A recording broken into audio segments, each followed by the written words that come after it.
What? ஆனா நீ யாரு? இதெல்லாம் உனக்கு எப்படி தெரியும்?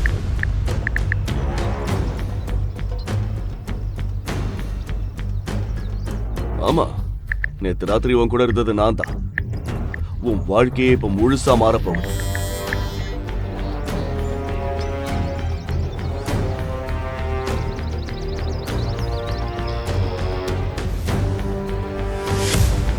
நேத்து ராத்திரி எனக்கு என்ன நடந்துச்சுன்னு உனக்கு தெரியுமா? ஒரே ராத்திரியில நான் எப்படி 7 மாசம் கர்ப்பமான?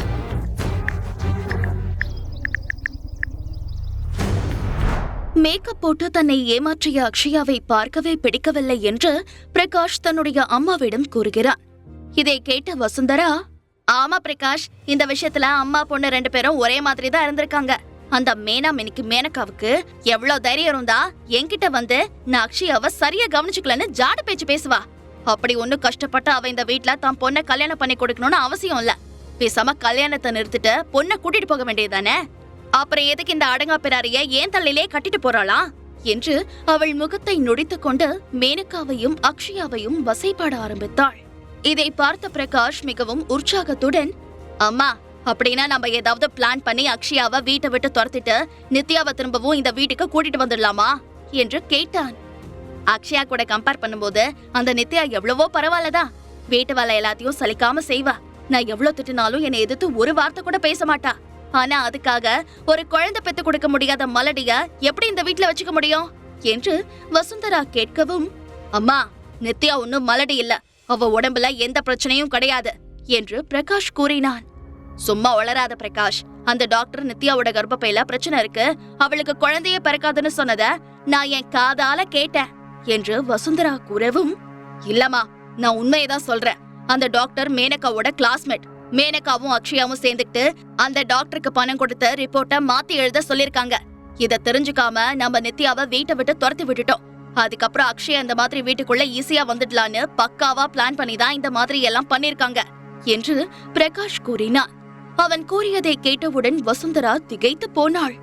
அட பாவி, ஆத்தாலும் மகளும் சேர்ந்துக்கிட்டு எப்படியெல்லாம் நாடகம் ஆடி இருக்காளுங்க. அது சரி, இதெல்லாம் நீ எப்படி கண்டுபிடிச்ச என்று கேட்டாள். அந்த முகமுடிக்காரன் இருக்கான்ல, அதான் நித்யா கூட ஒருத்தன் இருப்பானே என்று பிரகாஷ் சொல்லவும், ஆமா, அந்த தீவிரவாதியை தானே சொல்ற என்று வசுந்தரா கேட்டாள். அவன் தான் எனக்கு இந்த விஷயத்த சொன்னான். நான் கூட முதல்ல இத நம்பல. அதுக்கப்புறம் எனக்கு தெரிஞ்ச ஒருத்தன் அந்த ஹாஸ்பிட்டல்ல இருக்கான். அவன் மூலமா எல்லா விஷயத்தையும் நான் கண்டுபிடிச்சிட்டேன். நாம நித்யாவை தப்பா புரிஞ்சுக்கிட்டு வீட்டை விட்டு துரத்தி விட்டுட்டோம் என்று பிரகாஷ் கவலையுடன் சொல்லவும், வசுந்தராவால் தன்னுடைய தோல்வியை ஒப்புக்கொள்ள முடியவில்லை. எது எப்படியோ நடந்தது நடந்து போயிடுச்சு. இனிமே அதை பத்தி பேசி எந்த பிரயோஜனமும் கிடையாது. எனக்கும் தான் அந்த அக்ஷயாவை பிடிக்கல. ஆனா அவளோட அப்பா நிதிஷ் பெரிய கோடீஸ்வரரு. அவங்களுக்கு இங்க மட்டும் இல்ல, வெளிநாட்டுலயும் எக்கச்சக்கமான சொத்து இருக்கு. அந்த நித்யாவுக்காக நாம இது எல்லாத்தையும் தூக்கி போட முடியாது. உங்க தாத்தாவும் அப்பாவும் கஷ்டப்பட்டு உருவாக்குன இந்த கம்பெனி கை நழுவி போறத பாத்துக்கிட்டு என்னால சும்மா இருக்க முடியாது என்று வசுந்தரா உறுதியான குரலில் கூறினாள். அவள் கூறியதை கேட்டு சிறிது நேரம் அமைதியாக இருந்த பிரகாஷ், சரிமா, நீ சொல்ற மாதிரியே நான் அக்ஷயாவையே கல்யாணம் பண்ணிக்கிறேன். பேருக்கு அவ எனக்கு ஒரு பொண்டாட்டியா இருக்கட்டும். என்னால நித்யாவை விட முடியாது. அவளும் என் கூட தான் இருப்பா என்று பிரகாஷ் பிடிவாதமான குரலில் கூறவும், இதை கேட்ட வசுந்தராவிற்கு கோபம் வந்துவிட்டது. டே பிரகாஷ், உன் புத்தி ஏண்டா இப்படி போகுது? இந்த விஷயம் மட்டும் அக்ஷயாவோட அப்பா அம்மாவுக்கு தெரிஞ்சது, அவ்வளவுதான், நம்மள நடு தெருவுல நிக்க வச்சிருவாங்க. எல்லாமே நாசமா போயிடும் என்று வசுந்தரா கூறினாள். அத பத்தியெல்லாம் எனக்கு கவலை இல்ல. நீ என்ன வேணா சொல்லு, என்னால நித்யாவை மறக்க முடியாது என்று பிரகாஷ் பிடிவாதமாக கூறினான். உடனே கடுப்பான வசுந்தரா பிரகாஷின் கன்னத்தில் ஓங்கி ஒரு அறை விட்டாள். பிறகு அவனை பார்த்து கோபமாக முறைத்து, டேய், திரும்ப திரும்ப நீ இப்படியே பேசிட்டு இருந்தா நான் உன்னை கொன்னுடுவேன். உனக்கு கொஞ்சமாவது நன்றி இருக்காடா? அன்னைக்கு என் உயிரை பணையம் வச்சு அந்த நெருப்புல இருந்து நான் உன்னை காப்பாத்திருக்கேன் என்று வசுந்தரா ஆரம்பிக்கும் போதே பாதியில் குறுக்கிட்ட பிரகாஷ், அம்மா போதும், இதோட இந்த டயலாக 1000 தடவைக்கு மேல சொல்லிட்டேன். அப்ப நான் சின்ன குழந்தையா இருந்தேன். 2 குழந்தைங்களையும் உன்னால காப்பாத்த முடியல. அதனால அந்த நெருப்புல அண்ணனை விட்டுட்டு என்ன மட்டும் நீ காப்பாத்தின, அதானே? இதோட இந்த கதையை நீ எத்தனை தடவை தான் சொல்லுவ சொல்லு என்று பிரகாஷ் அழுத்து கொள்ளவும், இங்க பாரு பிரகாஷ், நான் உன் அம்மா. நான் இத 1000 தடவை சொன்னாலும் நீ அதை கேட்டுதான் ஆகணும்.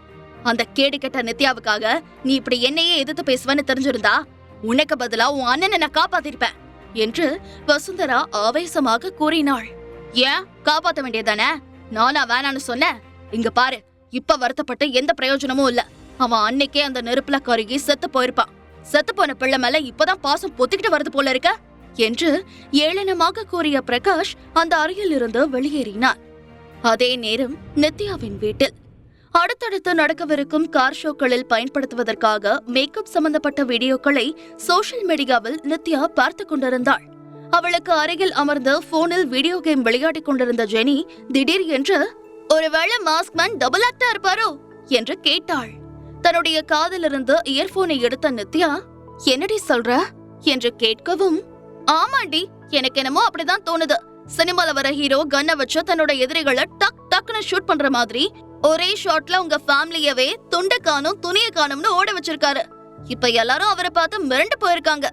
நானும் என்னால முடிஞ்ச வரைக்கும் அவர் யாரு என்னன்னு விசாரிக்க ட்ரை பண்ணிட்டு தான் இருக்கேன். அவரோட பினான்சியல் ஸ்டேட்டஸ், சோஷியல் இன்ஃப்ளூயன்ஸ் இதெல்லாம் வச்சு பார்க்கும்போது கண்டிப்பா அவர் ஏதாவது ஒரு பெரிய கம்பெனியோட ஓனரா தான் இருக்கணும்னு நினைக்கிறேன் என்று ஜெனி கூறினாள். இப்படித்தான் ஒவ்வொரு முறையும் ஜெனி மாஸ்க்மேனை பற்றி துப்பறிந்து ஏதாவது ஒன்றை சொல்லிக்கொண்டே இருப்பாள். அவனை பற்றிய உண்மை தெரிந்து கொள்ள வேண்டும் என்று ஆராய்ச்சியில் இறங்கி கடைசியில் அது எதுவுமே ஒர்க் அவுட் ஆக போவதில்லை என்று தெரிந்து கொண்ட நித்யா இந்த முறை ஜெனி சொல்வதை காதில் வாங்கிக் கொள்ளாமல் தான் பார்த்து கொண்டிருந்த வீடியோவில் கவனம் செலுத்த முயற்சி செய்தாள். ஆனால் ஜெனி அவளை விடுவதாக இல்லை. தொணவென்று எதையாவது பேசிக்கொண்டே இருந்தாள். தன்னுடைய காதில் இருந்து இயர்போனை பிடுங்கி எறிந்த நித்யா, சரி, இப்ப என்னதாண்டி சொல்ல வர? சரியான நேரம் வரும்போது நான் எல்லாத்தையும் உன்கிட்ட சொல்றேன்னு அவரே என்கிட்ட பல தடவை சொல்லிருக்காரு. திரும்ப திரும்ப ஏண்டி அவரை பத்தியே ஆராய்ச்சி பண்ணிட்டே இருக்கா? உன் டிடெக்டிவ் மூளைய கொஞ்ச நாளைக்கு சைலண்ட் மோட்ல போட்டு வைய என்று கூறினாள். Cool Nithya, cool. நீ சொல்றது சரிதான். ஆனா என்னோட 7th சென்ஸ் அவர்கிட்ட ஏதோ ஒரு சீக்ரெட் இருக்கு, அது யாருக்கும் தெரியக்கூடாதுன்னு அவர் நினைக்கிறாரு. அது என்னன்னு கண்டுபிடி ஜெனின்னு என்கிட்ட சொல்லிக்கிட்டே இருக்கு. சரி, அதை விடுடி. ஒருவேளை உன் ஆளுக்கு ஸ்பிளிட் பர்சனாலிட்டி இருக்குமோன்னு எனக்கு டவுட்டா இருக்கு. அதாவது உன் கூட இருக்கும்போது ரொமான்டிக் ஹீரோவா இருக்காரு, அதுவே எதிரிகளை பழி வாங்கும் போது ஒரு கொடூரமான கொலைக்காரனா மாறிடுவாரு என்று ஜெனி தன்னுடைய தலைமுடியை விரித்து முன்னால் தூக்கி போட்டுக்கொண்டு ஆக்ஷனுடன் நடித்து காட்டவும் அவளை பார்த்த நித்யாவிற்கு சிரிப்பு வந்துவிட்டது. ஹே ஜெனி, நேத்து நைட்டு நீ அன்னியன் படம் பாத்தியாடி என்று கேட்டாள். ஆமாண்டி, நேத்து நைட்டு ரொம்ப நேரம் வரைக்கும் எனக்கு தூக்கமே வரல. அதனால இந்த படத்தை டவுன்லோட் பண்ணி பாத்துட்டு இருந்தேன். எனக்கு உடனே உன் ஞாபகம் தான் வந்துச்சு என்று ஜெனி கூறினாள். அம்மா தாயே, அவரை பத்தின உன்னோட ரிசர்ச்ச கொஞ்சம் மூட்டை கட்டி வச்சுட்டு நான் கேக்குறதுக்கு பதில் சொல்லு. ரோஹித் உனக்கு தன்னுடைய கம்பெனில வேலை போட்டு கொடுக்கறதா சொன்னாரே, நீ அங்க போய் ரிப்போர்ட் பண்ணியா என்று நித்யா கேட்டாள். அதை ஏன் கேக்குறப்போ? இவ்ளோ நாளா நான் பாட்டுக்கு ஜாலியா சினிமா, ஹோட்டல், பீச்னு ஊரை சுத்திட்டு என்ஜாய் பண்ணிட்டு இருந்தேன். அந்த கம்பெனிக்கு போனதுக்கு அப்புறம் தான் தெரியுது அவர் தன்னோட பர்சனல் செக்ரட்டரியா என்ன அப்பாயிண்ட் பண்ணிருக்காரு. பர்சனல் செக்ரட்டரினா எவ்வளவு வேலை இருக்குன்னு உனக்கே தெரியும்ல. அவர் வேணும்னே தான் எனக்கு இந்த மாதிரி ஒரு போஸ்டிங் போட்டு கொடுத்திருக்காரு. அது மட்டும் இல்ல, தினமும் நைட்டு போன் போட்டு தொணன்னு ஏதாவது பேசிக்கிட்டே இருக்காரு என்று ஜெனி புலம்பினாள். ஜெனி கூறியதை கேட்ட நித்யா, நிச்சயமா ரோஹித் மாஸ்க்மேன் கிடையாது. அன்னைக்கு ஹோட்டல்ல ரோஹித் ஜெனி கிட்ட பேசிட்டு இருக்கும் போதே ஒருவேளை அவருக்கு ஜெனி மேல இன்ட்ரெஸ்ட் இருக்குமோன்னு எனக்கு லேசா ஒரு டவுட் இருந்துச்சு. இப்ப இவ சொல்றத கேட்கும்போது அது உண்மையாதான் இருக்கும்னு நினைக்கிறேன் என்று நித்யா யோசித்துக் கொண்டிருந்தாள்.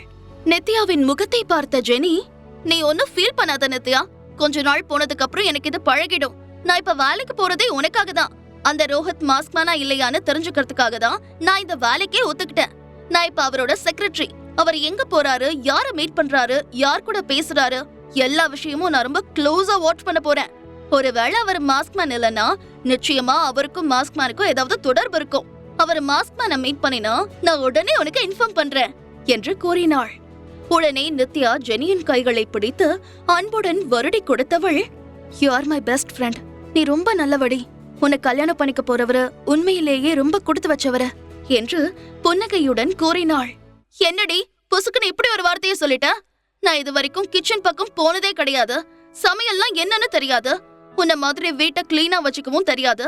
என்ன மாதிரி ஒரு பொண்ணை யாரடி கல்யாணம் பண்ணிப்பா என்று ஜெனி கேட்கவும், அப்படின்னா லைஃப் ஃபுல்லா இப்படி முரட்டு சிங்களாவே இருக்க போறியா என்று நித்யா கேட்டாள். இருந்தா என்ன தப்புங்கிற? நான் அடிக்கடி உன்கிட்ட நான் லவ் பண்ணி தான் கல்யாணம் பண்ணிப்பேன்னு சொல்றதெல்லாம் சும்மா ஒரு ஜாலிக்கு தான். உண்மையை சொல்லணும்னா எனக்கு கல்யாணம்னாலே பயமா இருக்கு. என்னை பத்தி உனக்கே நல்லா தெரியும். எனக்கு இந்த ஃபேமிலி, குழந்தை, பொறுப்பு இதெல்லாம் சுத்தமா செட் ஆகாது. நான் கடைசி வரைக்கும் இதே மாதிரியே ஜாலியா ஃப்ரெண்ட்ஸ் கூட அரட்டை அடிச்சுக்கிட்டு ஊரை சுத்திக்கிட்டு நல்லா சாப்பிட்டுக்கிட்டு எங்க அப்பாவுக்கு ஒரு நல்ல பொண்ணா இருந்துடலாம்னு நினைக்கிறேன் என்று சீரியஸான குரலில் ஜெனி கூறினாள். நீ சொல்றதெல்லாம் சரிதான். ஆனா இது எல்லாமே உன் மனசுக்கு பிடிச்ச ஒருத்தரை மீட் பண்ற வரைக்கும் தான். அவரை மீட் பண்ணின அடுத்த செகண்ட் நீ அப்படியே டோட்டலா மாறிடுவ. நான் வேணா பெட் கட்டவா என்று நித்யா சொல்லவும், சரி அதை விட அது நடக்கும்போது பாத்துக்கலாம் என்று கூறிய ஜெனி, உன்னோட வேலையில எப்படி போயிட்டு இருக்கு? கடைசியா நடந்த கார் ஷோவில் ஏதோ ப்ராப்ளம் ஆயிடுச்சுன்னு கேள்விப்பட்ட.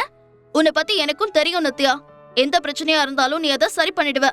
ஒரு நாள் இல்ல ஒரு நாள் 7 ஸ்டார் ப்ரொடக்ஷன் கம்பெனில எல்லாரும் மூக்கு மேல விரல வைக்கிற அளவுக்கு நான் பெரிய ஆளா வருவேன். அப்ப அந்த கம்பெனியோட மேக்கப் ஆர்டிஸ்டா நான் உன்னை அப்பாயிண்ட் பண்ணுவேன். அதுக்கப்புறம் நீ வெளியில போய் கஷ்டப்பட வேண்டாம். அங்க இருக்கிற ஆர்டிஸ்டுக்கு மேக்கப் போட்டாலே போதும். ஃபியூச்சர்ல நீயும் நானும் சேர்ந்து இந்த இண்டஸ்ட்ரியவே ஒரு கலக்க போறோம் என்று ஜெனி மிகவும் நம்பிக்கையுடன் கூறினாள். அப்படின்னா ஃபியூச்சர்ல நீ எனக்கு வேலை போட்டு கொடுத்து என்ன பாத்துக்க போற, அப்படிதானே என்று நித்யா கேட்கவும், அப்சல்யூட்லி கரெக்ட் யுவர் ஹானர். உன்னை மட்டும் இல்ல, உன் வயித்துல இருக்கிற குட்டி பாப்பாவையும் நானே பாத்துப்பேன் என்று ஜெனி சிரித்துக்கொண்டே கூறினாள். அவள் கூறியதை கேட்டவுடன் நித்யாவும் அவளுடன் சேர்ந்து வாய்விட்டு சிரித்தாள். திடீர் என்று சிரிப்பதை நிறுத்திய ஜெனி, ஏய் நித்யா, நான் ஒரு விஷயத்த மறந்தே போயிட்டேன் பாரு என்று சீரியஸாக சொல்லவும், என்ன விஷயம் என்று நித்யா கேட்டாள். வேற என்ன, கடிஜோக் தான். ஒரு பையன் தன்னோட லவ்வருக்கு கால் பண்ணி, டார்லிங் எப்பவும் எனக்கு உன் நினைப்பாவே இருக்கு அப்படின்னு சொன்னான். உடனே அந்த பொண்ணு, இப்பதானடா கொஞ்ச நேரத்துக்கு முன்னாடி நம்ம பேசணும் அப்படின்னு சொல்லவும், ஒச்சோ திரும்பவும் நான் உன் நம்பருக்கே கால் பண்ணிட்டேனா, சாரின்னு சொன்னான் என்று ஜெனி சொல்லவும், அதை கேட்ட நித்யாவால் சிரிப்பை அடக்க முடியவில்லை. விழுந்து சிரித்தாள். நேற்று தன்னுடைய அப்பா நிதிஷை சந்தித்தது முதல் அவள் மிகவும் குழப்பத்திலும் வருத்தத்திலும் கவலையிலும் மூழ்கி இருந்தாள். ஆனால் அவளுடைய நிலைமையை புரிந்து கொண்ட மாஸ்க்மேன் தன்னுடைய மூடை மாற்றுவதற்காகத்தான் ஜெனியை அனுப்பி வைத்திருக்கிறான் என்று நித்யாவிற்கு புரிந்தது. அவ்வளவுதான், என் வாழ்க்கையை முடிஞ்சு போச்சுன்னு நான் நினைச்சிட்டு இருக்கும் போது என்னை காப்பாத்தி என்ன பத்திரமா பாத்துக்கிறாரு. அதே மாதிரி இந்த கள்ளம் கபடம் இல்லாத ஜெனி கூட இருந்தா என் கஷ்டம் எல்லாம் மறந்து நான் ரொம்ப சந்தோஷமாயிடுறேன். இதுவரைக்கும் கஷ்டத்தை மட்டுமே கொடுத்த இந்த கடவுள் இவங்க 2 பேரையும் என் லைஃப்ல கொடுத்ததுக்காக நான் அவருக்கு உண்மையிலேயே நன்றி கடன் பட்டிருக்கேன். இவங்க 2 பேரும் எனக்கு கிடைச்சதுக்கு நான் ரொம்ப கொடுத்து வச்சிருக்கணும் என்று நித்யா நினைத்து கொண்டிருக்கும் போதே அவளுடைய கையில் இருந்த மொபைலை எட்டி பார்த்த ஜெனி, ஹே நித்யா, நீ இன்னும் அந்த மேக்கப் வீடியோ தான் பாத்துட்டு இருக்கியா என்று கேட்டவளின் கண்கள் அதிர்ச்சியில் பெரிதாக விரிந்தது. அத்துடன் அவளுடைய முகமும் அஷ்டகோணலாக மாறியது. முழு கதையையும் கேட்டு மகிழ பாக்கெட் FM ஆப்பை டவுன்லோட் செய்யுங்கள். லிங்க் டிஸ்கிரிப்ஷனில் கொடுக்கப்பட்டுள்ளது.